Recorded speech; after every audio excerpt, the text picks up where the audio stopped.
지혜와 순종이라는 제목의 말씀을 잠깐 나누겠습니다. 이삭은 40세에 리브가와 결혼을 했습니다. 그리고 60세에 20년을 기다렸죠. 에서와 야곱 쌍둥이 아들을 얻었습니다. 에서는 사냥을 좋아하는 사냥꾼이었고 야곱은 요리하기를 좋아하고 늘 집에 있는 성향의 사람이었습니다. 그렇게 팥죽 사건이 이제 몇 주 전에 있었고, 몇 주 전이라는 건 우리 설교를 말하는 거고 본문에서 이제 한참 전이었을 텐데, 그리고 나서 이삭의 우물 이야기가 길게 소개가 된 후에 오늘 본문에 오면 다시 에서의 이야기가 나옵니다.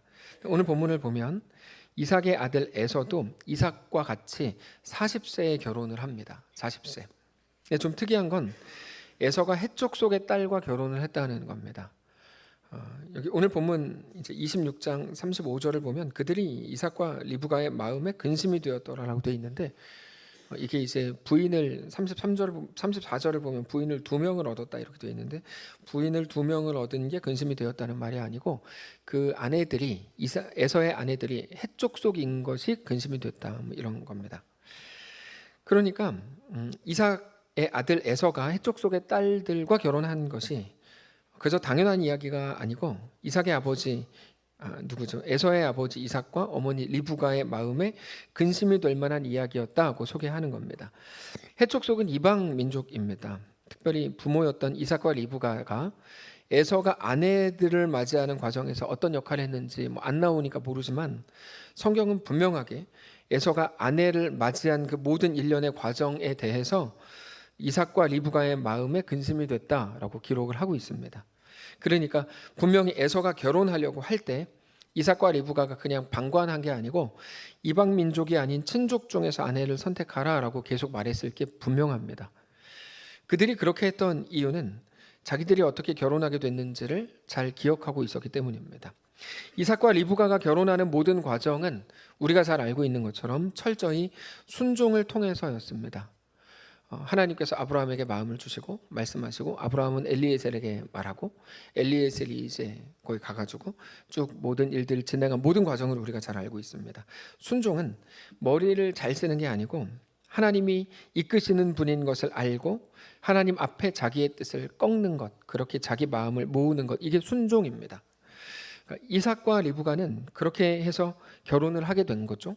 오늘 말씀의 제목이 지혜와 순종인데, 우리가 사실 별로 생각해 본 적 없으신 부분이지만 지혜라는 것과 순종이라는 건 항상 세상에서 대립적 관계에 있습니다. 대립적 관계. 그래서 지혜라고 하면 모든 일들을 어려움 없이 술술 풀어나가게 하는 것으로 인식을 하고, 반대로 순종은 좀 멍청해 보이기까지 합니다. 그래서 늘 대립되는 걸로 보입니다. 이삭과 리브가가 결혼할 때 어떤 게 그 집안에 더 도움이 될지, 아브라함 입장에서 이삭에게 딱 맞는 성향의 사람이 누군지, 키는 얼만지, 그래서 자식들에게 요즘에 다 그렇게 하니까요, 자식들에게 어떤 영향을 줄지, 상대방의 가문은 봐줄만 한지, 이런 식의 이른바 어떤 지혜로운 모습은 하나도 없었고 그저 하나님이 누구를 준비하셨는지에만 관심을 가지고 결혼 상대를 찾았고 그렇게 결혼을 완성했습니다. 이게 이삭의 결혼이었습니다. 이삭의 아버지였던 아브라함은 처음부터 그렇게 주문을 했고, 그 일을 감당하던 엘리에셀 역시 한 걸음 한 걸음을 하나님께 묻고 듣고 그렇게 걸었습니다. 엘리에셀도 하나님의 뜻에 동참하기를 원하는 마음과 간절함이 전부였고, 그래서 어떤 우물을 만났을 때 우물에서 물을 기르러 오는 소녀, 그 다음에 내 낙타에게도 물을 줄까, 이렇게 말하는 걸 하나님께 기도했죠. 하나님의 뜻을 더 알기 원하는 기도였다 말씀드렸어요. 그 기도가 지혜로운 기도였다고 말하는 게 아니고 하나님의 뜻을 알기를 원하는 간절함이 그 기도를 통해 드러난 것, 그것에 대해 말씀을 드렸습니다. 그렇게 볼 때 오늘 본문에서 에서가 그의 아내를 맞이한 것을 보면 하나님의 언약이 아브라함에서 이삭으로, 이삭에서 그의 자녀들로 이어져야 되는 믿음의 가문인 것을 생각할 때 자신의 아내를 맞이하는 부분에서조차 하나님께 맡기지 않고 있는 에서의 이 마음이 너무 아쉬운 거죠. 에서가 왜 저럴까? 이렇게. 그 리브가와 이삭의 근심이 됐던 이유가 그것 때문입니다. 에서가 왜 그랬을까?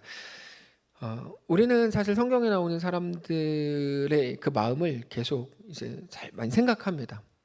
계속 저 사람들은 왜 그랬을까? 자주 생각하는데 이삭의 에서의 아버지 이삭과 어머니 리브가의 말을 에서가 못 듣겠다고 느낀 거죠. 못 듣겠다 느꼈을 겁니다. 고리타분해 이렇게 느꼈을지도 모르고 너무 부당한 일이야. 요즘에도 부모님들이 자녀의 결혼에 관여하려고 하면 많은 자녀들, 거기서는 자식들이라고 해야 되겠죠. 그 자식들이 다 고리타분해 이렇게 생각하겠죠. 틀에 박힌 꼰대 같은 말이라고 여겼을지도 모릅니다. 아무튼 에서로서는 그럴 수밖에 없었던 거죠. 에서로서는. 그게 에서의 생각, 에서의 지혜죠. 에서의 지혜. 그리고 27장으로 가면 또 다른 유명한 사건이 나옵니다. 야곱이 이삭을 속이고 장자의 축복을 이제 대신 받는, 그런 에서를 대신해서 받는 축복 기도를 받는 일인데, 이삭이 나이가 많아 늙었습니다. 이제 자기가 죽을 날이 얼마 남지 않았다고 생각을 했을 때 이삭은 큰아들 에서를 부르죠. 그리고는 내가 너를 위해 하나님께 축복 기도하겠다. 그러니까 너는 나를 위해서 들에 나가서 사냥을 해서 음식을 만들어 갖고 와라. 이렇게. 아버지가 자녀에게 축복 기도하는 건 당연한 거고, 에서가 장자니까 이삭은 당연히 에서를 축복하려고 했던 겁니다. 근데 조금만 이삭의 상황을 보면 이삭에게 무슨 문제가 있다는 걸 우리가 알 수 있는데, 오늘 본문에서 분명히 이삭이 나이가 많아서 스스로 언제 죽을지 모른다고 생각했고, 그래서 급하게 에서를 불러서 기도해 준 건데, 오늘 본문에 나오는 이삭의 나이가 137세입니다. 137세. 근데 성경을 조금이라도 아시는 분들은 아시겠지만 이삭이 몇 살에 죽는 줄 아세요? 자, 이삭은 180세에 죽습니다. 180세. 근데 오늘 본문에 나오는 이삭은 137세입니다. 그러니까 죽기 전에 43년 전 일이에요. 근데 이삭이 뭐라 그래요? 내가 언제 죽을지 모른다. 나 이제 죽을 때가 다 됐다. 왜 이러고 있는가 하는 거죠. 이삭이 왜 이러고 있는가? 네. 나 언제 죽을지 모르니까 빨리 음식 가져와. 내가 너한테 축복 기도해야 돼. 라고 말하고 있는 거거든요. 이삭은 지금 너무 조급해요. 43년 후에 죽을 건데, 물론 언제 죽을지 이삭도 몰랐겠죠. 그래도 43년 후에 죽을 건데 좀 너무 조급해요. 돌아가는 상황을 보니까 야곱은 엄마랑 너무 친하고 좀 잔머리를 쓰는 것 같고, 이삭 느낌에 자기가 조금만 상황이 더 안 좋아지면 무슨 일이 일어날지 모르겠는 거죠. 그래서 조금이라도 정신이 더 맑을 때 에서가 야곱이 아니라 에서에게 축복하고 싶은 거야. 이게 이삭의 지혜. 자, 재밌죠? 아까 에서의 지혜는 어머니 아버지의 근심을 가져왔고, 여기 이삭의 지혜는 아내 리브가의 잔머리로 이어집니다. 잔머리를 리브가가 쓸 수밖에 없게 만든 건 이삭의 지혜예요. 근데 여러분, 이 언약의 자손인 이삭은 자기 느낌보다 하나님의 말씀을 더 의지했어야 됩니다. 당연히 그랬어야죠. 하나님께서는 에서와 야곱이 태어날 때 뭐라고 말씀하셨어요? 큰 자가 어린 자를 섬길 거다, 이렇게 말씀을 하셨어요. 그렇게 볼 때 최소한 이삭은 리브가에게 주셨던 하나님의 말씀을 기억하지 못했든지, 또는 그 말씀을 어렴풋이 기억했을 수는 있지만 의도적으로 거부하고 싶었던 겁니다. 자기가 생각할 때 야곱은 아니었거든요. 이게 이제 이삭의 지혜. 그런 상태에서 자기의 기력이 쇠해지는 것을 느꼈던 이삭이 야곱이 아니라 에서를 불렀던 겁니다. 그래서 그 이삭의 지혜는 리브가를 잔머리 쓰게 만들었죠. 너무 부족한 모습입니다. 머리를 잘 쓴 거일지는 모르지만 성경은 그렇게 말하지 않고 이삭에 대해서 그가 눈이 어두웠다라고 말합니다. 1절을 보시면 이삭이 나이 많아 눈이 어두워 잘 보지 못했다, 이렇게 되어 있는데, 물론 시력이 나빴다라는 말이기도 하겠지만 그보다 성경에서 눈이 어두웠다고 표현할 때는 영적으로 어두웠다는 것을 대신 말하는 전형적인 표현입니다. 대표적인 게 사무엘을 키웠던 엘리 제사장에 관한 내용이었는데, 엘리는 눈이 어두웠지만 사실 엘리의 진짜 문제는 눈이 아니었고 영적으로 어두웠던 게 진짜 문제였습니다. 이삭이 그러고 있는 거죠. 시력이 나빴겠죠. 그런데 사실 이삭은 시력의 문제가 아니고 영적으로 어두웠던 게 문제고, 그래서 하나님의 말씀에 대해 전혀 기억하지 못하고 전혀 하나님의 말씀에 대해 예민하지 못했던 게 문제입니다. 당장 자기가 어떤 과정을 통해 결혼했는지, 왜 그렇게 해야만 했는지, 아버지 아브라함은 이삭을 결혼시키기 위해 어떻게 하셨는지, 그 다음에 하나님의 말씀이 뭐라고 얘기했는지를 전혀 기억을 못하고 있었어요. 아브라함에게 주셨던 하나님의 언약이 이삭 자기에게 어떻게 이어졌는지, 아브라함이 어떻게 했고 엘리에셀이 그거를 따르기 위해 어떻게 했는지, 리브가 역시 그 말씀에 순종하기 위해서 그냥 즉각적으로 바로 집을 나오지 않았습니까? 어떻게 했었는지, 에서와 야곱이 리브가의 태중에 있을 때 하나님이 어떻게 말씀하셨는지, 다 옛날 일이잖아요 라고 얘기하기에는 너무 이상한 일인 거죠. 여러분 우리에게도 충격적인 일, 뭐 20년, 30년, 50년 전의 일들도 기억하지 않으십니까? 우리에게 하나님의 말씀을 기억할 만한 중요한 사건들이 분명히 있는데 아무것도 모르는 사람처럼 불과 얼마 지났다 그래서 그렇게 반응하고 있는 건 영적으로 우둔해졌다는 말이거든요. 지금 이삭이 그러고 있는 거예요. 하나님의 언약이 에서와 야곱 중에 누구에게로 이어질지에 대해서 하나도 모르고 신경조차 쓰지 않는 사람처럼 보입니다. 우리가 이삭에 대해서 욕하는 설교를 별로 들어보신 적이 없으셔서 요 이삭에 대해 이제 우리가 기대를 많이 하고 계시지만 오늘 본문을 보면 이삭이 고작 이런 사람이었구나라고 매우 실망할 수밖에 없는 모습입니다. 사실 성경에는 욕을 안 먹을 수 있는 인물이 거의 안 나옵니다. 기껏해야 뭐 에녹 정도. 에녹은 모르겠어요. 제 성경 지식으로는 별로 이렇게 비판할 게 거의 없어요. 에녹은 없는데 그 외 모든 사람들은 다 이제 부족함이 더 큰 그런 사람들이죠. 더 늦기 전에 내가 원하는 대로 에서에게 축복 기도하겠다고 하고 그거를 위해서 별미를 만들어 오라고 하는 게 이삭이 발휘한 이삭의 지혜의 전부입니다. 이삭이 되게 형편없는 사람이죠. 오늘 본문을 보니까. 그러니까 우리가 이 본문을 기억할 때 리브가와 야곱이 어떻게 머리를 짜고 아버지 속일 수 있는가에 대해 생각하면서 분노하지만 정작 분노를 일으켜야 되는 먼저의 대상은 그들이 아니라 이삭이었습니다. 이삭이 이렇게 했으니까 그들이 그렇게 한 겁니다. 자, 근데 여기에는 에서의 지혜가 별로였고 이삭의 지혜가 매우 멍청했고, 근데 이삭만 나오는 게 아니고 리브가도 나오는데 특별히 이삭이 에서를 축복하려는 장면을 리브가가 다 들었습니다. 네. 그리고는 술수를 부리죠. 리브가 가문 자체가 잔머리 쓰는 가문입니다. 리브가의 오빠가 라반인데 라반은 야곱과 대등한 잔머리의 대마왕이고, 하여튼 이 리브가가 좀 죄송합니다. 제가 가문을 욕해서 죄송한데 하여튼 리브가가 좀 그렇습니다. 근데 리브가가 에서가 자기 아들이 에서도 자기 아들 에서가 사냥하러 나간 틈을 타서 둘째 야곱을 부르죠. 그리고는 아버지가 형에게 축복하겠다 그러고 뭐 사냥에 별미를 만들어 오겠다고 하고 형 에서가 사냥을 하러 나갔으니까 이 틈을 타서 내가 아버지가 좋아하시는 별미를 만들어서 너에게 줄 테니까 너가 에서인 척을 하고 에서가 받아야 될 축복을 네가 받아라고 이야기하죠. 이게 리브가의 지혜. 여러분 그러고 보면 사람의 지혜라는 게 정말 형편없지 않아요? 아까 에서의 지혜, 이삭의 지혜, 리브가의 지혜 정말 형편없어요. 근데 이건 야곱이 생각할 때도 너무 허술해요. 야곱이 어머니의 말을 다 듣고 보니까 뭐 나를 위해서 그렇게 하는 고마운데, 근데 에서는 털이 많은데 야곱은 매끈매끈한 사람이니까 이거 내가 기도 받으러 갔다가 아버지가 너 잠깐 와봐, 내가 손을 얹고 기도할게 라고 해서 딱 걸리는 거 아니에요? 그래서 야 그럼 뭐 우리 털옷을 준비하자 뭐 이렇게 쭉 얘기가 갑니다. 이거는 이제 야곱의 지혜죠. 이거 걸릴 것 같아. 어떻게 안 걸릴 수 있어? 이 야곱의 지혜.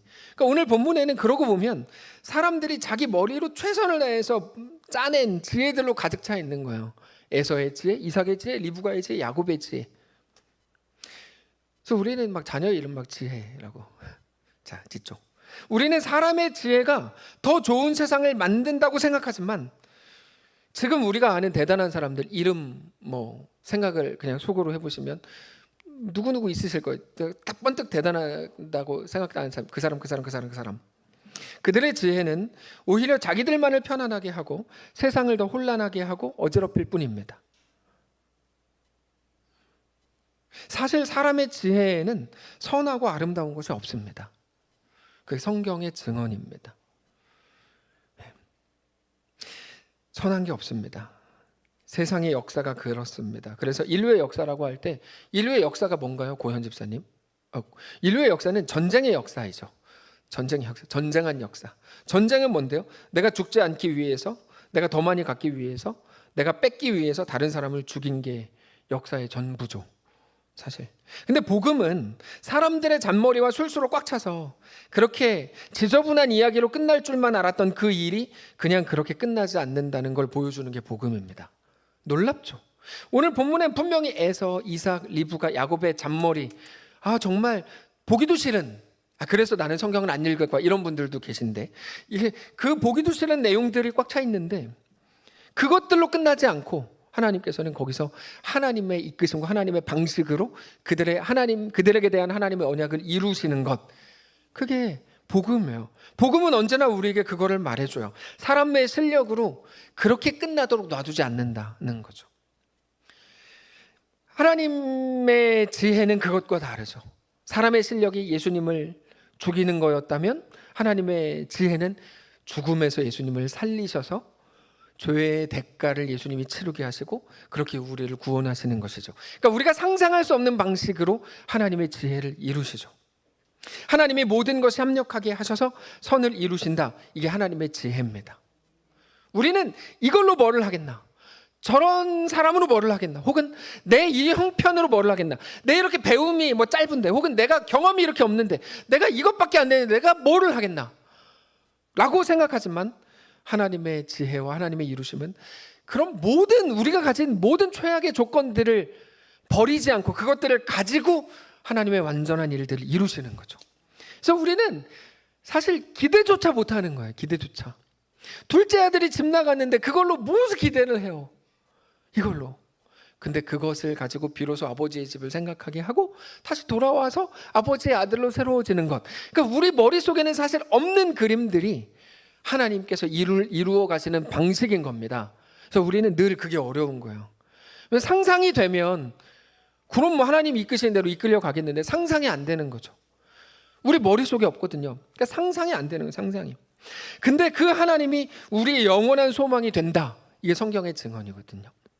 그게 하나님의 이끄심입니다. 하나님의 이끄심은 인간의 못남까지도 조합해서 그것들을 가지고 가장 놀랍고 완벽한 일을 이루어내십니다. 로마서의 말씀처럼 모든 것이 합력하여 선을 이루시는 하나님입니다. 그래서 비복음주의자들은 언제나 인간을 향해 메시지를 줍니다. 이렇게 하면 이렇게 된다. 또 이렇게 해라. 이렇게 하면 이렇게 된다. 여러분, 이거는 정확히 비복음적인 메시지입니다. 근데 복음주의는 언제나 하나님을 소개합니다. 하나님 이런 분이다. 하나님 이렇게 하신다. 하나님 이렇게 하신다. 그럼 누군가 물어보죠. 그래서 뭐 어떻게 하라는 거예요? 근데 하나님에 대해 깊이 묵상하면 그래서 뭐 어떻게 하라는 거예요가 안 나와요. 하나님 이런 분이시구나. 지금 내 상황이 그와 같구나. 하나님 나에게 이렇게 요구하시는구나 라고 우리는 저절로 알아가게 되죠. 분명히 하나하나는 다 모두가 못났고 부족하고 저걸로 뭐를 하겠나 싶은 것들인데 하나님은 그것들을 가지고, 저는 이 문구가 너무 감격적이에요. 하나님은 그것들을 가지고 가장 놀랍고 완벽한 일을 이루어내십니다. 그래서 다윗의 언약이 누구로 이어지는 줄 아세요? 솔로몬으로 이어지죠. 솔로몬은 누군데요? 예수님의 족보 마태복음, 조금 있으면 이제 아침 경건의 마태복음인데 마태복음을 보면 이렇게 나와요. 솔로몬의 아내 밧세바라고 안 나오고 우리아의 아내에게서 나온 아이로 소개해요. 그게 이제 하나님의 일들을 정말 우리는 지우고 싶고 없애버리고 싶고 숨기고 싶은 그런 모든 것들을 가지고 하나님의 역사를 이루시는 하나님의 방식인 거죠. 우리 이것도 지우고 이거 쓰레기통에 버리고 이거 흑역사야 막 이렇게 하고 싶은데 하나님께서는 그게 어떤 일을 하는지 두고 보게 될 거야. 두고 봐. 이렇게 말씀을 하시죠. 이삭은 정말 못났고 리브가도 못났습니다. 이삭은 어두웠고 리브가는 자기의 욕심에 대해 너무 밝았습니다. 그래서 이삭을 본받자, 리브가를 본받자 라고 하는 건 말이 안 되는 겁니다. 그들의 이상한 조합을 통해서도 하나님은 하나님의 뜻을 놀랍게 완성해 가시더라. 실제로 이 일이 어떻게 되냐면 아버지 이삭이 너를 축복하려고 하니까 너는 사냥해가지고 고기를 가지고 와, 이렇게 음식해가지고 가지고 와라고 한 말 때문에 에서는 사냥하러 나갔고 그 틈을 따서 야곱이 에서의 축복을 가로채는데 결국 그것 때문에 형 에서가 화가 나서 야곱을 죽이려고 그랬고 야곱의 죽음을 두려워한 어머니 리브가가 야곱을 자기의 고향 라반이 있는 곳으로 피신을 시키고 그때 했던 말이 뭐냐면 에서의 아내들인 햇사람들 때문에 내가 죽을 것 같다. 그러면서 야곱 너는 이방 여인이 아니라 하나님을 섬기는 친족 중의 아내를 택하라. 이런 말이었죠. 만일에 제 상상이지만 아무 일도 없었어서 야곱이 거기 계속 살았다면 야곱은 어쩌면 에서처럼 해쪽 속의 딸들 중에 아내를 맞이하게 됐을지도 모릅니다. 근데 인간의 연약함으로 엉켜진 모든 흑역사들을 통해서 하나님께서는 언약의 사람인 야곱을 하란으로 그렇게 보내신 겁니다. 놀랍죠. 그래서 우리는 하나님의 일하심에 대해서 정말 그냥 놀라는 것밖에 할 수가 없는 것 같아요. 우리가 가진 조건들과 우리가 기대하는 해답들이 우리 인생을 정말 행복하게 바꿔줄 거라고 생각한다면 그거는 하나님을 몰라도 너무 모르는 말인 거예요. 지난주 오후 예배 때 잠깐 하려고 했다 안 했던 거, 우리 교회가 좋은 교회가 되는 그 방법 세 가지만 되면 뭐 우리가 좋은 교회가 될 거예요. 적어보세요. 막 이렇게 했잖아요. 적으신 분 계시고 안 적으신 분이 더 계시겠지만 그때 이렇게 적으셨겠죠. 목사님 바꿔주세요 라든지 아니면 뭐 하여튼 뭐 그런 거 했겠죠. 목사님 더 인간적인 사람이 되게 해주세요. 더 뭐 겸손하게 뭐 이렇게 다 적으셨겠죠. 그럼 우리 교회가 좋은 교회가 된다고 많은 사람 생각하셨을 테니까. 근데 그런 걸로 우리 교회가 좋은 교회가 되지 않아요. 저한테 뭐라 그런 게 아니고 우리 교회가 좋은 교회가 되는 유일한 방법은 우리가 기대하는 것에 있지 않아요. 우리 모두가 하나님의 백성이 되고 하나님 앞에 엎드리게 되는 것이 좋은 교회가 되는 길이지, 우리가 막 하여튼 뭐 이렇게 되는 것을 통해서는 아닌 거죠. 뭐 더 화합하고 뭐 더 뭐 하나가 되고 더 어떻게 뭐 겸손하게 되고, 여러분 이런 걸로 좋은 교회가 된다 그랬으면 세상에 다 좋은 교회 될 수 있어요. 좋은 교회는 이런 교회를 말하는 게 아니에요. 하나님 앞에 온전히 엎드리는 것, 하나님이 오직 왕이고 나는 그분의 백성인 것을 고백하는 것, 이게 전부예요. 초대교회 같은 경우는 하나님께서 초대교회를 다 찢어버리셨습니다. 흩어버리셨습니다. 그것들을 통해 무엇을 이루셨죠? 이방인들에게 복음이 전하게 되게 하셨죠. 자기들끼리 너무 좋으니까 막 자기들끼리 매일 모이는 거야. 매일 모여있고 매일 몰려다니고. 그러니까 하나님께서 흩어버리시죠. 핍박을 통해서, 로마의 핍박을 통해서. 하나님의 역사는 우리가 생각하는 것과 분명히 다릅니다. 분명히 다릅니다. 네. 우리의 지혜, 우리의 원함, 우리의 해답이 완성되는 것이 하나님 나라가 아니라 오직 우리 모든 연약함 속에서도 다만 우리가 기대하고 소망해야 되는 것은 오직 하나님의 이끄심 뿐입니다. 하나님의 신비, 하나님의 은혜, 오직 하나님의 은혜만이 우리를 완전하게 합니다. 그래서 우리 교회는 어떤 표도 없습니다. 정말 어떤 표도 없어요.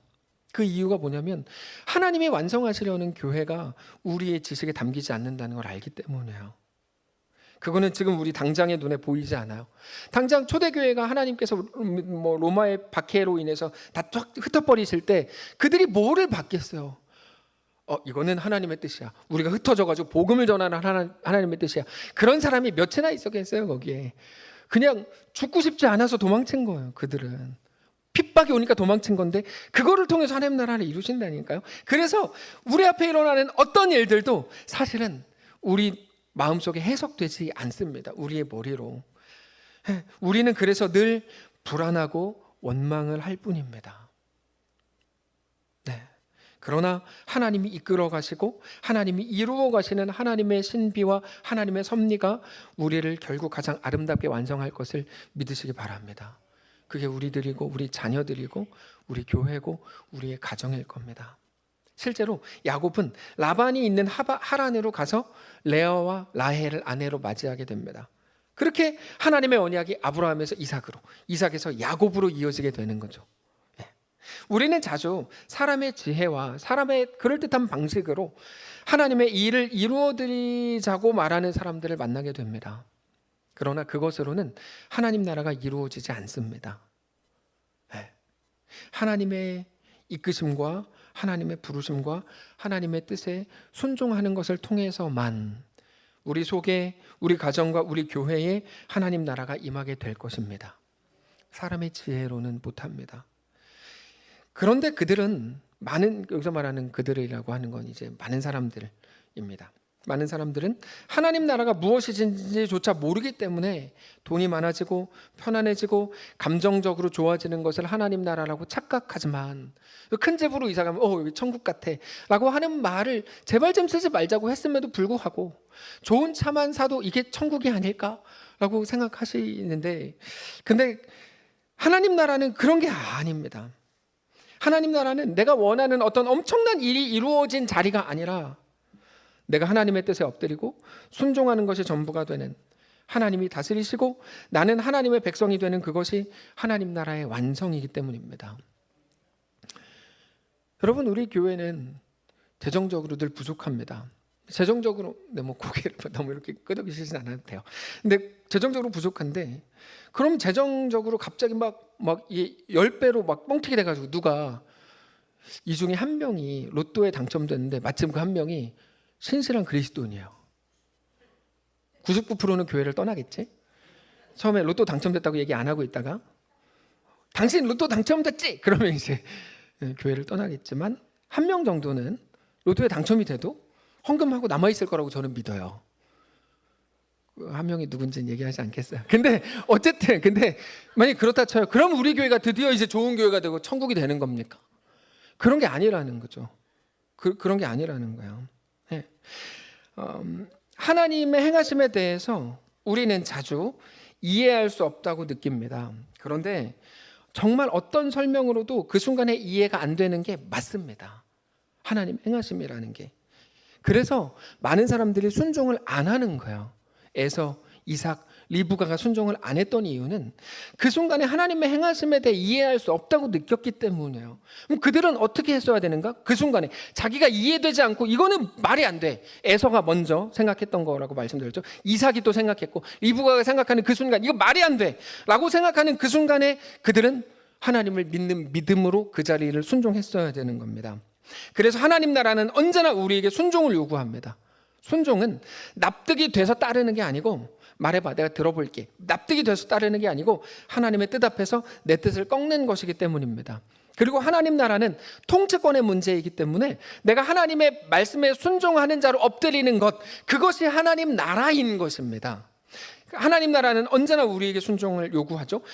어떻게 그럴 수 있습니까? 하나님이 어떻게 행하실지 나는 모르지만 하나님은 창조의 하나님이신 것을 나는 믿어. 창조의 하나님이라는 말은 창세기의 하나님이라는 말이 아니라 없는 것, 죽은 것, 최악의 것을 가지고도 가장 아름답고 존귀하고 놀랍고 풍성한 열매, 그 열매가 뭔데요? 나를 하나님의 완전한 백성으로 완성하시는 그 열매를 맺으신다는 것을 알게 된다는 거죠. 오늘 본문에서는 에서의 부족함, 이삭의 못남, 리브가의 불신앙이 나옵니다. 그런데 그들의 못남 속에서도 하나님은 그들에 대한 하나님의 언약을 가장 완전하게 이루시죠. 여기서 이제 잘못 가는 거, 그럼 나도 막 해도 이루시겠네? 라고 이해하는, 맞아요. 그러실 거예요. 분명히. 고생을 하시겠죠. 왜냐하면 리브가가 야곱 그렇게 떠나보낸 것 때문에 평생 사랑하는 아들 야곱 얼굴도 못 보고 죽었거든요. 그건 이제 리브가가 결정한 일의 결과입니다. 근데 중요한 건 뭐냐면, 하나님께서 이런 모든 것들을 통해서도 하나님의 역사를 이룬다면 넌센스 같은 우리의 지금의 모습, 답답함, 누군가가 계속 옆에서 우리에게 와서 자꾸 훈수를 두려고 하는 우리의 인생, 너무 적당한 표현이었네. 자꾸 누군가가 우리에게 자꾸 와서 훈수를 두려고 하는 우리의 인생. 이제 저도 훈수 두지 않겠습니다. 근데 이제 그렇게 하려고 하는 게 우리의 인생인데, 그거를 통해서도 하나님은 우리를 결국 하나님의 완전한 백성으로 완성해 가실 것을 믿으시라는 거예요. 그게 오늘 본문입니다. 네. 오늘 어린이 주일인데 우리는 아이들이 지혜롭기를 원합니다. 그럼 대단한 역사가 쓰여질 거라고 생각하죠. 근데 아니요. 오직 믿음이 우리 아이들의 인생을 가장 복되게 할 겁니다.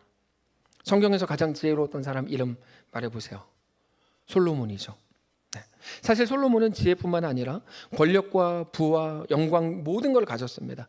많은 사람들이 솔로몬을 부러워해요. 우리나라 사람들도 막 솔지라고 막 이름을 지어요. 제가 아는 사람 허솔지 기자, TV에서 봤어요. 허솔지 기자. 그 사람을 제가 대놓고 이렇게 하는데 하여튼 그렇습니다. 근데 모든 걸 가졌던 솔로몬이 전도서에서인가요? 뭐라고 썼습니까? 모든 게 헛되고 헛되니 헛되다 이렇게 말하잖아요. 그거는 어떤 사람들이 하는 겸손의 말이 아니라 누구보다도 진짜고 무엇보다도 진실한 고백이었습니다. 솔로몬이 엄청 지혜로웠던 게 맞습니다.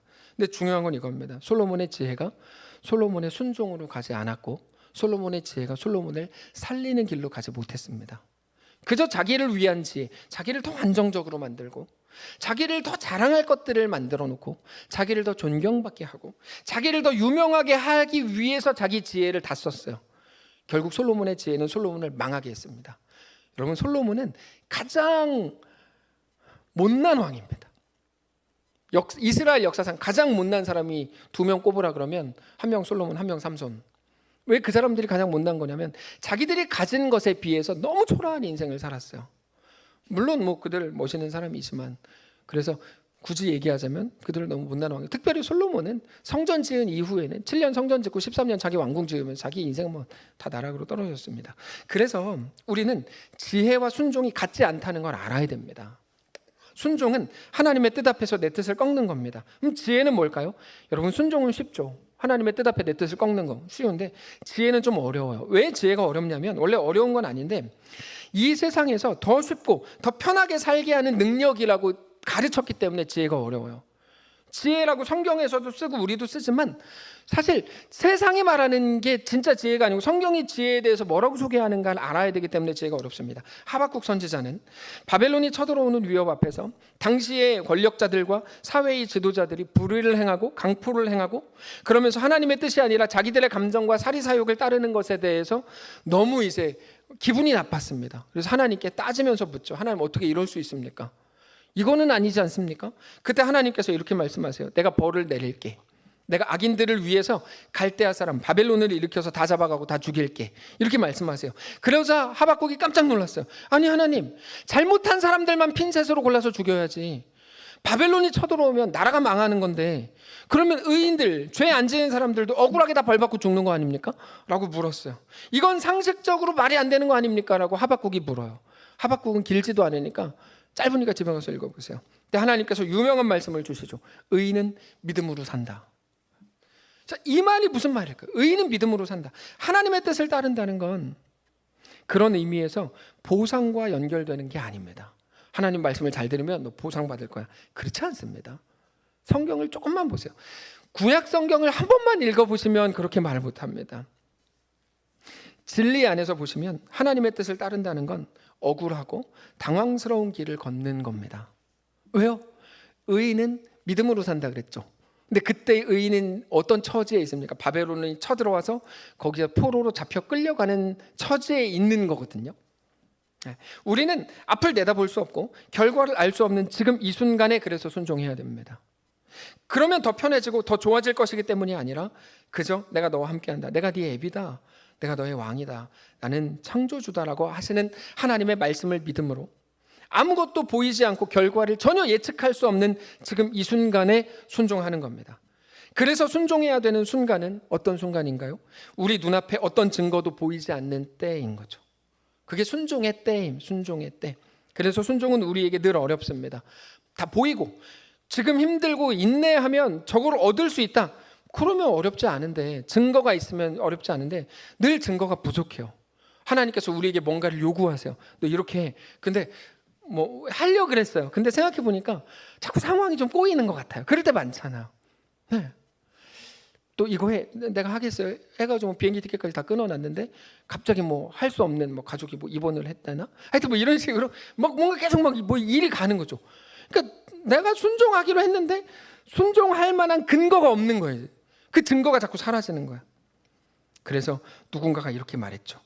이 눈에 아무 증거 아니 배워도 믿음만을 가지고서 늘 걸으며 라고 말하는 게 너무 큰 의미가 있는 거고 우리 순종의 현재 자리가 어딘가를 보여주는 거죠. 고린도전서 2장에서 바울은 우리에게 이렇게 말합니다. 형제들아, 내가 너희에게 나아가 하나님의 증거를 전할 때 말과 지혜의 아름다운 것으로 아니하였나니 내가 너희 중에서 예수 그리스도와 그가 십자가에 못 박히신 것 외에는 아무것도 알지 아니하기로 결정하였습니다. 내가 너희 가운데 거할 때 내가 너희 가운데 거할 때 어떤 상황이었습니까? 나는 자신이 있었고 용기 있었고 내가 너희에게 뭐 메시지 전하면 다 그냥 껌뻑 죽고 뭐 회개할 걸 알았다라고 말하지 않고 약하고 두려워하고 심히 떨었다고 말하죠. 내 말과 내 전도함이 설득력 있는 지혜의 말로 하지 못하고 너희에게 그렇게 다가가지 않고 다만 성령의 나타나심과 능력만을 내가 의지할 뿐이었다. 너희 믿음이 사람의 지혜에 있지 않고 다만 하나님의 능력에 있음을 내가 고백한다. 이렇게 고백하지 않습니까? 이게 무슨 뜻일까요? 나는 그때 하나님의 말씀에 순종하는 그때 아무런 대책이나 준비가 없었다. 나는 가라 그래서 갔을 뿐이다. 보내심을 받아서 갔다.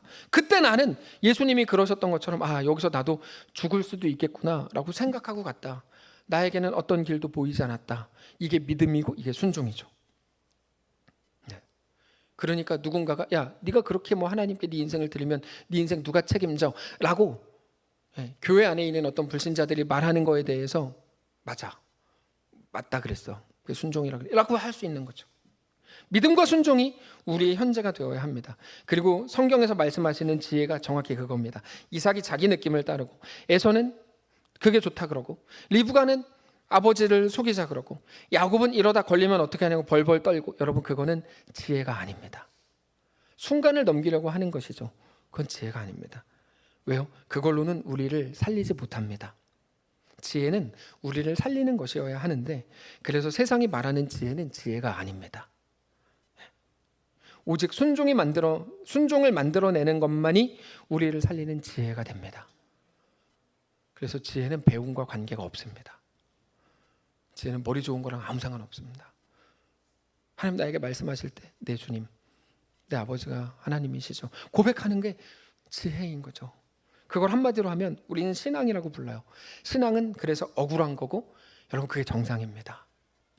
억울함을 견디지 못하신다면 제발 신앙 좀 하십시오. 죄송합니다. 마음이 아픈 게 아니라 손이 아픈데, 여러분 우리가 억울함을 못 견디면 신앙을 안 하고 있어서 그런 거예요. 신앙은 억울한 거고 그게 정상입니다. 억울한 거를 보복하고 보상받으려고 한다면 여러분은 솔로몬이 될 겁니다. 그러나 다윗은 될 수 없습니다. 많은 교회들에서 많은 직분자들이 이런저런 억울하지 않으려는 싸우는 모습을 제가 너무 많이 보는데, 이게 너무 자존심 상하고 이게 억울하고 내가 그래도 다른 건 몰라도 이런 취급을 받을 수는 없어요. 내가 옳고 그가 틀렸으니 그의 틀림을 지적하고 바로잡고 내 옳음을 알려줘야겠어요. 이제 그런 말 죄송한데 못 듣겠어요. 제가 이제 더 이상 못 듣겠어요. 신앙이라는 이름으로 그렇게 하는 모습들을 보는 게 너무 힘들어요. 병 걸리겠어요. 우리는 신앙이 뭔지 알아야 됩니다. 예레미야를 통해서 확인할 수 있습니다. 하나님께서 이스라엘을 벌주고 바벨론으로 끌어가실 때 하나님께서 선지자 예레미야를 통해서 뭐라 그러셨죠? 그냥 너희 항복하고 곱게 바벨론으로 포로로 끌려가. 이게 하나님의 뜻이야. 이렇게 말씀하셨어요. 그때 모든 사람들을 다 난리가 났습니다.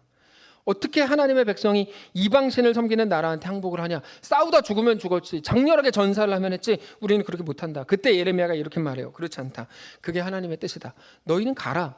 여기서 죽을 생각하지 마라. 싸우다가 장렬하게 죽을 생각을 하지 마라. 그건 순교도 아니다. 그렇게 하지 마라. 그냥 어떻게 그럼? 그냥 찌질하게 끌려가. 왜?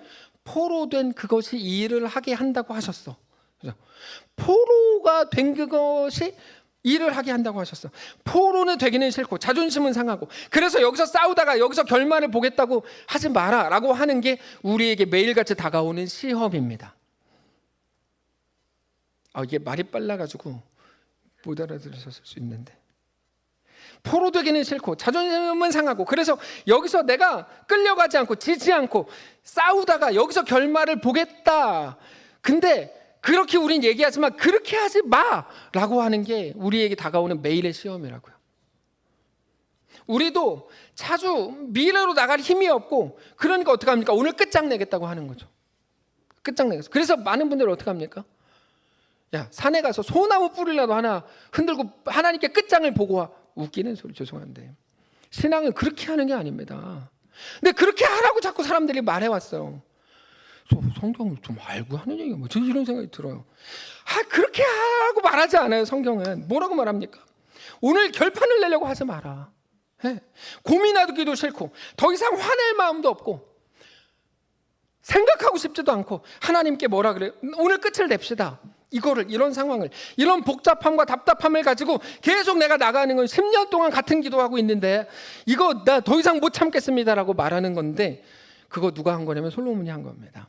솔로몬이 이거 끝냅시다. 그래서 어떻게 했냐면 7년 동안 성전 짓고 그걸로 퉁치고 나머지 13년 동안 자기 궁전 짓고 자기 멋대로 살았어요. 근데 다윗의 인생은 완전히 달라요. 다윗은 어땠냐면 끝을 내지를 못한 인생이에요. 끝을 못 내요. 압살롬이 반역했을 때 세상 왕들이었다면 부끄럽다, 차라리 그냥 스스로 죽어라 이렇게 했겠죠. 근데 다윗은 그렇게 하지 않아요. 신발도 못 신은 채 도망을 가죠. 우리는 모든 답답함 속에서 차라리 나를 죽여주십시오라고 말합니다. 근데 왜 그러는 건 줄 알아요. 그 고민을 더 이상 못하겠으니까 그런 거예요. 죽으면 끝납니다. 아픔도 고통도 답답함도 다 끝납니다. 그거 못하겠다는 거죠. 근데 살아있으면 책임이 계속 반복적으로 오죠. 그 책임을 질 수 없을 것 같아서 그냥 죽어버립니다. 이렇게 말해도 죄송합니다. 근데 하나님은 그거를 순종해라고 말씀하십니다. 그래서 다윗은 그렇게 말할 수 없는 인생, 고개를 들지 못하는 인생을 살았죠. 그냥 쉽게 끝내버리지 않는 우리 하나님을 그 순간에 믿기로 한 겁니다. 그게 신발도 신지 못한 채 도망을 간 거고, 그게 막 하여튼 막 상륙을 하는 시므이를 멀리 두고 내가 저 죽이고 올까요? 아니야. 하나님이 올까라고 하신 걸 거야. 들어보자라고 한 거고요. 다윗의 인생은 그래서 후반기 인생은 전혀 멋있지 않아요. 근데 그게 신자의 모습이라고 성경은 우리에게 보여주는 거죠. 하나님은 끝내 그를 그렇게 얻으십니다. 우리가 같은 길 위에 계시다면 왜 나는 10년 동안 똑같은 기도하고 병 낫게 해달라고 계속 기도하는데 아무것도 되는 것 같지 않고 나는 이게 뭔가? 그러면 여러분은 지금 다윗입니다. 분명히 다윗입니다. 내 문제는 다 해결됐고 그럼 죽었어야 돼요. 나는 지금 더 이상 뭐 문제될 거 하나도 없고 그럼 죽었어야 되는데 살아있잖아요. 뭔가 문제 있는 거예요. 이렇게 말해 죄송한데 사실은 어쩔 수 없어요. 하나님이 우리를 이 땅에 두신다면 그 분명한 이유가 있어요. 분명한 이유. 그래서 더 이상 문제 없는 인생, 고민 없는 인생을 위해 하나님을 믿으신다면 하나님을 우리가 모르고 있는 겁니다. 기독교는 문제 해결을 위해 가지는 게 아닙니다. 그 기독교가 우상이죠. 미신이고 문제 해결을 위해 기독교를 가지지 않습니다. 여러분 그게 야곱의 인생입니다. 우리가 나중에 야곱의 인생을 길게 살피겠지만 야곱은 다 쉽게 끝내고 싶었습니다. 처음부터 오늘 본문부터 아니 태어나면서부터 그러니까 발 뒤꿈치를 딱 잡고 나오잖아요. 처음부터 끝내고 싶었어요. 자기 태어남부터 모든 게 다 이해가 안 됐거든요. 내가 왜 둘째야? 내가 왜 저런 무식하고 단순하고 힘만 센 에서보다 동생이야? 내가 왜 축복 기도를 받아야 되는데 못 받아? 이거 걸리면 어떻게? 그러면 우리가 야곱이었으면 그거 하지 맙시다. 걸려서 부끄러움 당하는 이랬을 것 같은데 어떻게 나중에 보면 여기다 털옷을 입고 그렇게라도 들어가잖아요. 어떻게라도 빨리 끝내고 싶은 거죠. 네, 근데 하나님은 절대 그냥 끝나게 놔두지 않고 그 문제를 계속 끈질기게 야곱을 붙잡고 가시죠. 야곱은 그게 너무 힘들었어요. 처음에 이제 라반한테 가가지고 라반한테 사기당하고 레아 얻고 라헬 얻고 라헬은 예쁘니까 라헬만 얻으면 인생 풀린다고 생각했는데 그때 알게 된 거예요. 얼굴 이쁘면 성질이 그렇다. 이제 그거를 걱정하지 마세요. 여기는 다 성격이 좋으신 분들이 계세요. 근데 이제 그렇다. 그래가지고 나는 이제 뭐 라헬만 얻으면 될 줄 알았는데 아무것도 안 되는 거죠. 아무것도 안 되는 거죠. 계속 매번 잔머리는 쓰는데 실패. 잔머리 쓰는데 실패. 계속 그렇게 되죠. 모든 과정에서 자기 못남이 계속 나옵니다. 부끄러운 일들만 생기고 계속 흑역사만 쌓입니다. 근데 그때 하나님이 야복강가에서 딱 찾아가시잖아. 그럼 뭐라 그러세요? 야, 내가 평생 너랑 씨름했다. 넌 한 번도 나한테 지려고 하지 않더라. 이게 무슨 말입니까? 너 왜 이렇게 순종을 모르냐 이거죠. 그러면서 자식 이기는 애비 없지. 그럼 그래서 내가 너한테 계속 져준 거야. 이렇게 말씀하시고 딱 이제 한 대 이렇게 하시죠. 그래서 그게 야곱이고 오늘 본문의 리브가고 에서고 이삭이었습니다. 하나님은 그들의 못남이 쌓이는 순간에도 야곱을 포기하지 않고 끝내 붙들고 가시죠. 그래서 교회에서는 사회적으로 성공한 사람들이 추앙받지 말아야 합니다. 더 힘들고 답답하고 여전히 힘겨워하는 성도들이 위로를 받아야 합니다. 교회는 절대적으로 그래야 합니다. 그리고 교회에서 자꾸 국회의원들 앞에 세우는 거는 저는 정말 아니라고 생각합니다. 그건 교회겠죠. 하여튼 그분들의 지혜로 하는 거라고 넘어갑시다. 자, 근데 그들에게 필요한 건 힘겨워하는 분들에게 필요한 건 그들이 그 힘겨운 자리에서 헤어나올 수 있게 할 만한 대단한 컨설팅이 아니고 오직 위로입니다. 힘내세요. 힘내세요. 우리 아이들이 그렇고 특별히 우리 아이들이 살아야 할 인생과 그들의 시대가 그렇습니다. 그래서 사랑하는 성도 여러분, 우리 아이들 모두가 하나님 앞에서의 의인이 되실 수 있기를 주님 이름으로 축복합니다. 오직 의인은 믿음으로 삽니다. 그 현실을요. 어떤 믿음이요? 하나님이 누구신지 알고 하나님을 믿는 믿음이요. 그 믿음으로 뭐를 살아요? 아무 잘못도 없는데 바벨론으로 끌려가는 것 같은 억울함과 불편함과 긴장과 답답함과 억울함 속을 하나님을 믿는 사람으로 사는 거라고 말씀을 하시는 거죠. 우리 교회에서 우리 교회 이제 유초등부 출신인데요. 어린이 주일 때마다 불렀던 찬송이 566장이었어요. 저는 어린이 주일 때마다 이 찬송이 계속 생각나고 저는 사실 이 한 주 내내 이거를 계속 흥얼거렸어요. 가사가 이래요. 사랑의 하나님 귀하신 이름은 내 나이 비록 적어도 잘 알 수 있어요. 여기 많이 배운 게 어디 있어요? 많이 배운 대학 나온 사람입니까 이 사람이? 아니잖아요. 온 천하 만물이 그림책 같으니 그 고운 그림 보아서 그 사랑 알아요. 이게 참 지혜죠. 이 지혜라고. 저 고운 꽃밭에 비도 다 개이면 오늘이네. 하늘에 뻗친 무지개 참 아름다워요. 저 푸른 하늘의 수많은 별들도 주 하나님의 사랑을 늘 속삭이죠. 저는 그래서 여기 계신 권사님들, 너무 특별히 할머니 권사님들, 네, 죄송해요. 제가 굳이 차등을 둬서 죄송해요. 차등을 두는 건 아니에요. 할머니 권사님 너무 사랑스러워요. 네. 미공님 권사님, 네, 이름은 말하지 않겠어요. 하나님께 나오는 게 그냥 너무 소원이고 하나님을 너무너무 사랑하고 예배가 막 너무 사모하게 되고, 그게 지혜야. 지혜. 막 서가지고 너 그거 그렇게 하면 안 돼. 너 내가 처음부터 그럴 줄 알았어. 뭐 그게 아니고 한번 찬양합시다. 사랑의 하나님 귀하신 이름은 내 나이 비록 적어도 잘 알 수 있어요.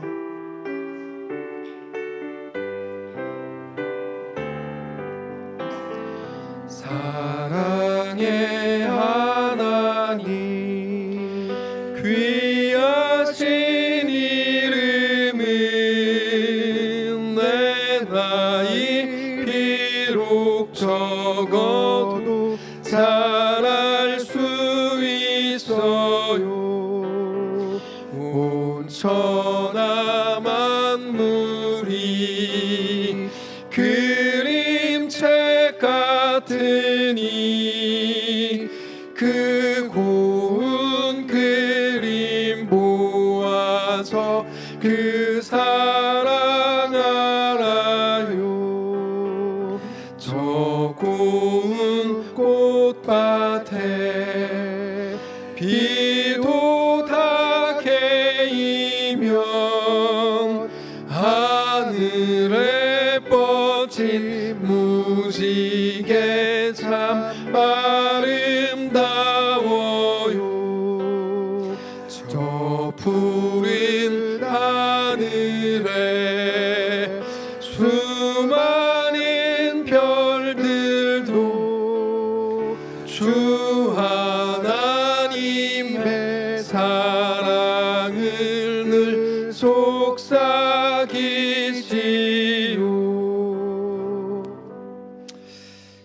우리 어린아이들 태어날 때 보면 눈이 반짝반짝 하잖아요. 걔네 보면 하나님을 알 거예요. 저 모르겠는데 하나님 알 거예요. 제 생각이 그래요.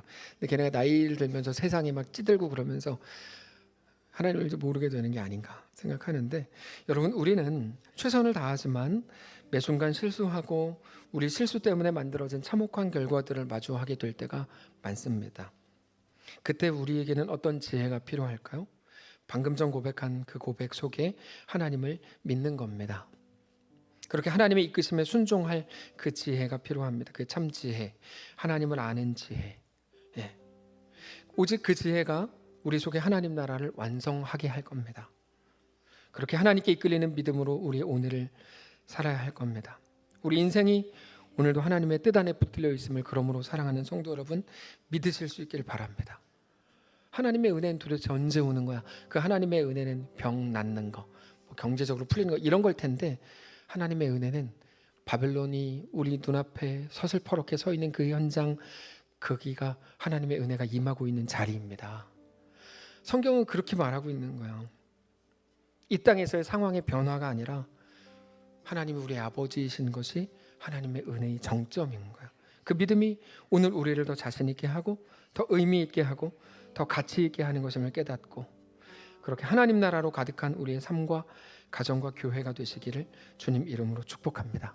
우리 살아가는 모든 날들이 찬양하고 기도하겠습니다. 우리 믿음으로 고백합시다.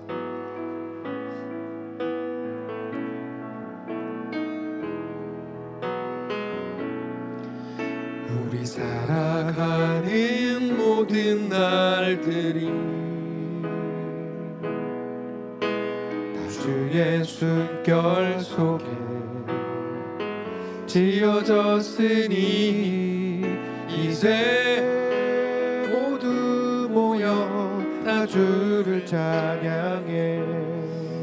그는 영원토록 찬양받으실 주. 우리 살아가는 모든 날들이, 우리 살아가는 모든 날들이 주의 숨결 속에 지어졌으니 이제 모두 모여 다 주를 찬양. 그는 영원토록 찬양받으실 주. 영원토록 찬양받으실 주. 우리 함께 찬양하며 걸어갈 이 길, 우리 발걸음 그가 이끌어 주시리. 아멘. 잠시 넘어져도 낙심치 말 것을, 시작하신 우리 주 그 끝을 이루어 주시니. 우리 후렴 다시 한번 합시다.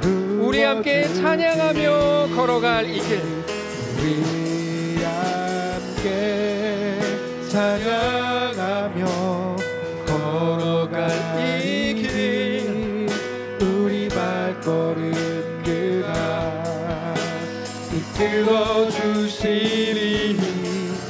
잠시 넘어져도 낙심치 말 것을, 시작하신 우리 주 그 끝을 이루어 주시리. 하나님, 우리는 자랑하는 인생이 되고 싶었고 감사하는 인생, 베푸는 인생으로 남고 싶었는데 오히려 여전히 답답하고 도와주기는커녕 도움을 받아야 하고 감사보다는 불평과 원망과 눈물을 흘리는 현실 속을 걷고 있는지도 모릅니다. 그러나 하나님, 그 길과 그 현실 한가운데에서 오직 의인은 믿음으로 말미암아 살리라, 오직 믿음으로 살기를 원합니다. 그 성도, 그 신자, 하나님의 백성으로 살기를 원합니다. 여전히 답답하고 누구도 알지 못하는 광야 한가운데에서 오직 하나님만이 나의 소망인 것을, 나는 주님의 백성인 것을 깨닫고 고백하는 우리가 되게 하시옵소서. 특별히 오늘 어린이 주일인데 우리 모든 자녀들이 되게 하시옵소서.